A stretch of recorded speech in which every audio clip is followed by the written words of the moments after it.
Chosen ones, God needs 100% of your focus in this moment. Listen to him now. The sky was wrong. It was not the color of dawn or dusk, nor storm or fire, but some fractured, bleeding blend of all of them. Red streaks tore across the heavens like veins. Smoke curled downward instead of rising upward, the air trembling with a faint vibration that seemed to come from nowhere. It was a sky that did not belong to the earth they knew, yet here they stood, breathing the air, staring upward in silence, as if the heavens themselves had dragged them into its theater. The 12 were strangers, but in that first moment, they shared the same realization. This was not a dream. They formed a circle without meaning to, their feet grinding against black soil that cracked and hissed underfoot, glowing faintly as if embers lived beneath its surface. No wind touched their skin. No bird dared cut across the sky. There was only silence, until the marks began to burn. Each wrist carried the same sigil, etched into their flesh in a fire that flickered like a living thing. Some tried to rub it away, scraping until skin broke and blood welled, but the fire refused to leave. It shifted shapes, never holding still, sometimes a star, sometimes an eye, sometimes something that resembled ancient letters none of them could name. It moved as if aware, as if watching. Then came the voice. It was not sound in the air. It was not thunder rolling across the sky, nor whisper among them. It was deeper, buried inside their bones, vibrating through their skulls and ribs, until each heart seemed to stumble and realign itself with its rhythm. Chosen ones, it said. Every head lifted, every chest seized, because the words were inside them, spoken into their marrow, undeniable. I called you. Focus. The trial has begun. The silence that followed was suffocating. No one moved for several seconds.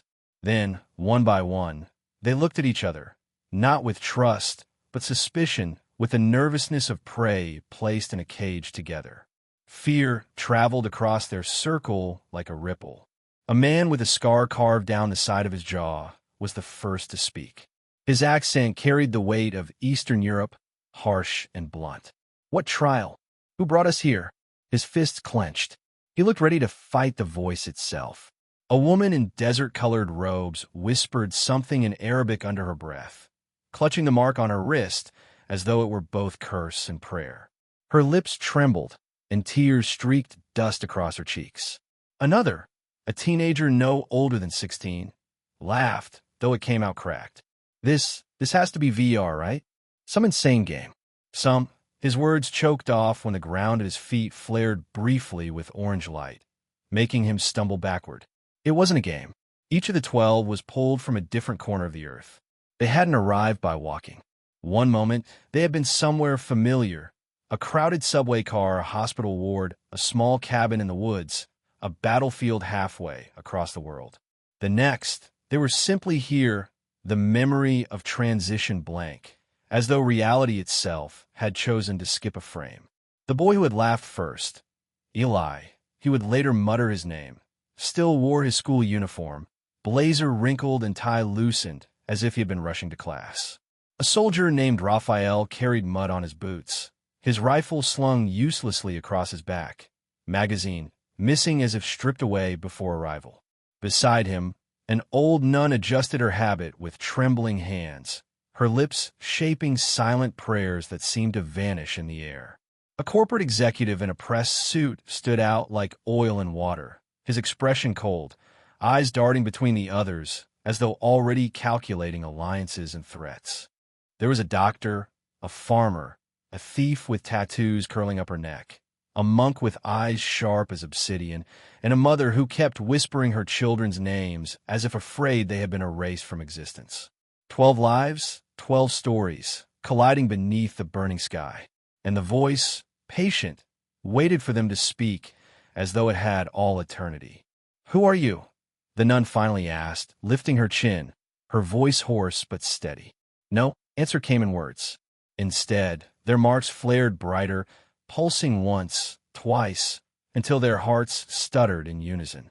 They gasped, clutching their chests, and the voice returned, deeper this time, like stone grinding against stone. I'm not asked. I am obeyed. The doctor cursed under his breath. Obeyed? Obeyed by who? We don't even know if this is God, or some hallucination.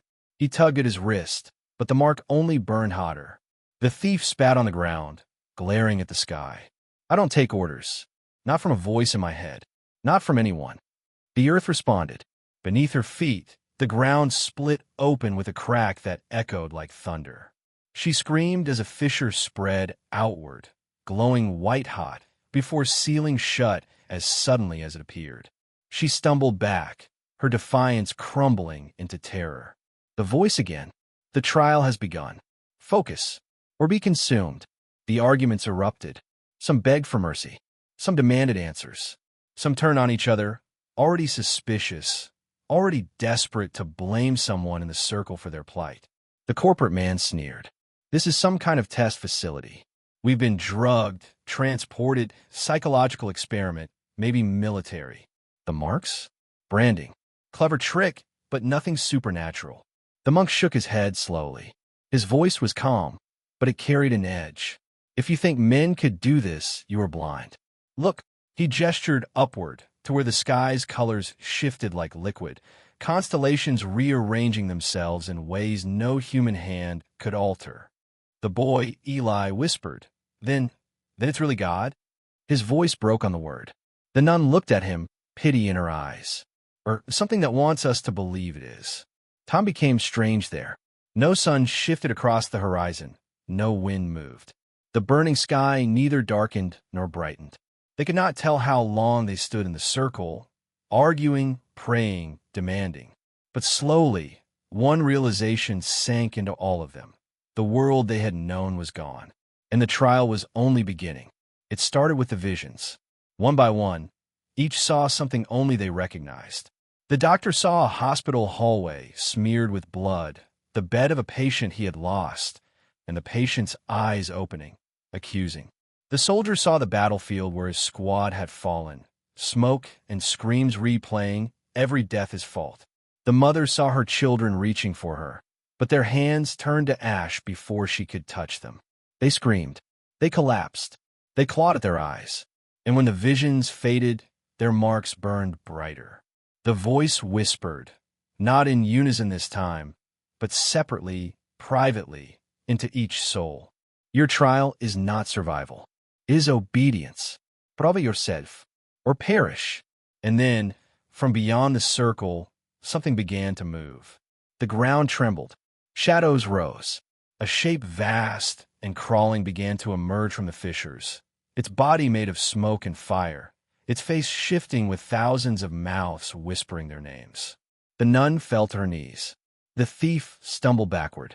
The soldier raised his weapon, though it was empty. The voice spoke one last time, shaking their bones until some wept from the sheer weight of it. Chosen ones, focus. The voice returned, sharper than before, as though the weight of heaven itself pressed against their bones. Do not look away. Fix your hearts, not your eyes. Darkness is coming, and only your focus will hold the light.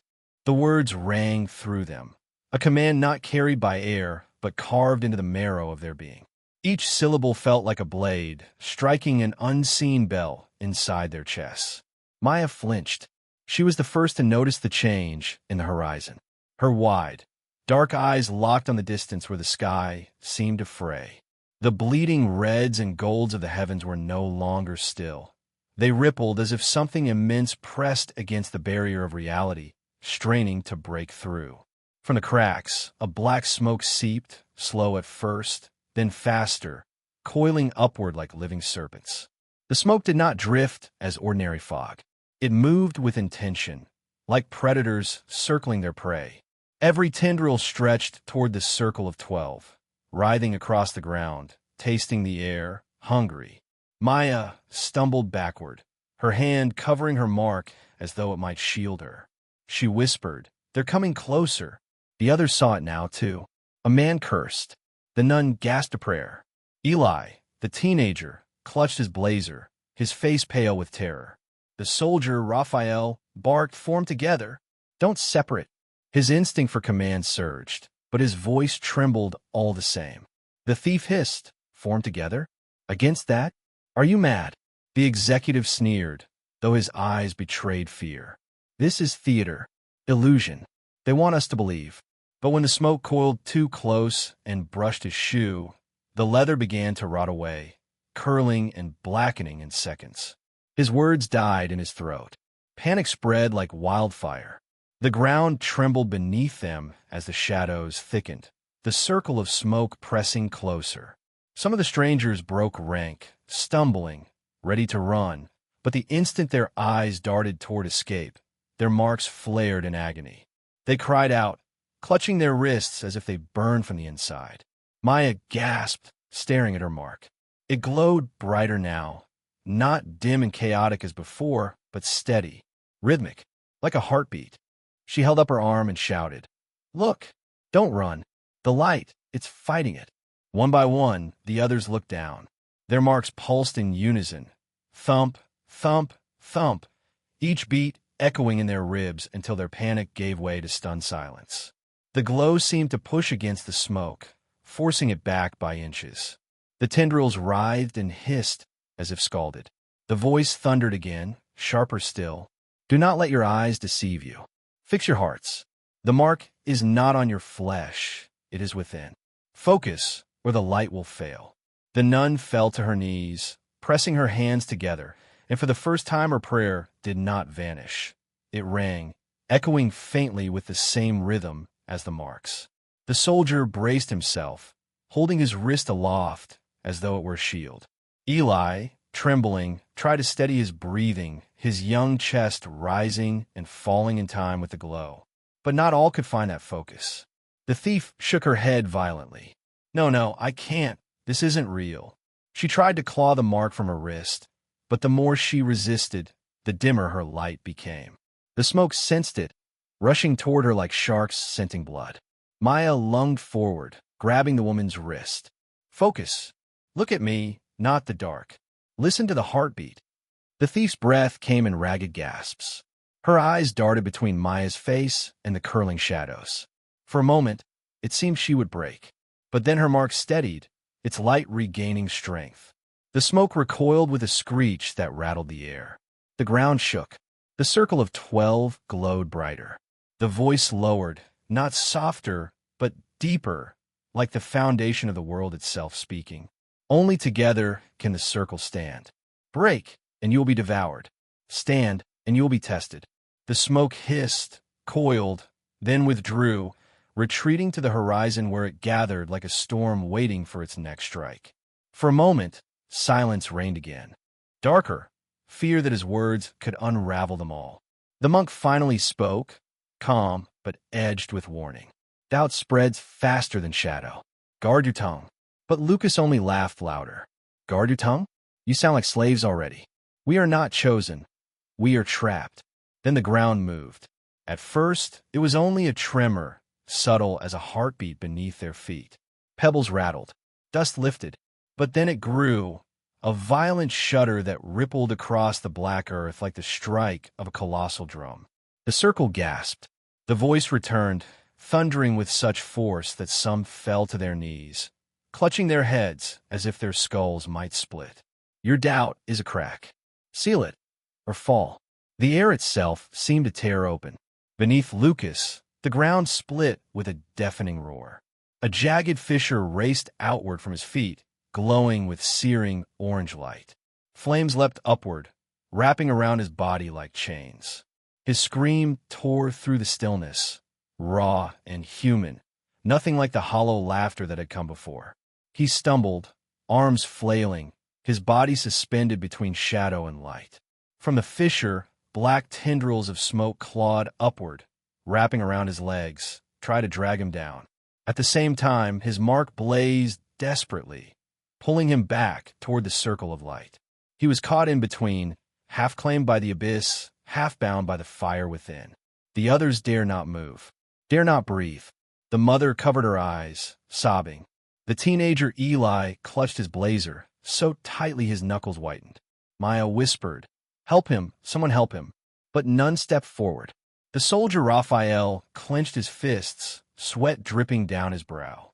He had seen men caught between life and death before, screaming, burning, begging. But never like this. Never by forces unseen. The monk closed his eyes and whispered. He must seal his own crack. No one could do it for him. Lucas screamed again, his voice breaking. His face twisted, not with hatred, but with terror. He reached for the circle, for anyone, but the shadows dragged harder, the flames hissing around him. The voice spoke once more, quieter but sharper, like a blade pressed to the throat. Faith holds. Doubt destroys. Lucas's mark flickered, dimming, then flared in one last burst of desperate light. His body convulsed, the smoke shrieking as though scalded, before the fissure slammed shut with a thunderous crack. Silence. When the dust settled, Lucas lay on the ground, trembling, alive but changed. His mark glowed faintly, weaker than the others, as if scarred by his defiance. His eyes darted wildly, no longer filled with bitter fire, but with something far more dangerous, fear of himself. No one spoke. They had all seen it. The voice did not need to prove itself again. Maya finally broke the silence, her words soft but trembling. Doubt is death. And though the fissure had closed, the image of flames licking at Lucas's body remained burned into their minds. The trial was no longer an idea. It was a sentence waiting to be carried out. The chosen ones were shown visions, memories of their deepest wounds, betrayals, deaths, failures replayed like cruel theater. Many wept, unable to hold their focus. But Maya whispered, eyes forward. One by one, they fixed on the light of their marks, refusing the illusion. The darkness shrieked and recoiled. Demons came not with claws, but with whispers. Your child needs you. Your lover waits. Why suffer here? Go back. A young man dropped to his knees, sobbing. He reached toward the phantom of his mother, until Maya seized him. She's not real. Listen only to him. The whisper shattered into a scream. Then came silence. No voice. No light. The chosen trembled. Why has he left us? One cried. But Maya closed her eyes. She realized the test was not his words, but their focus without them. She lifted her hand.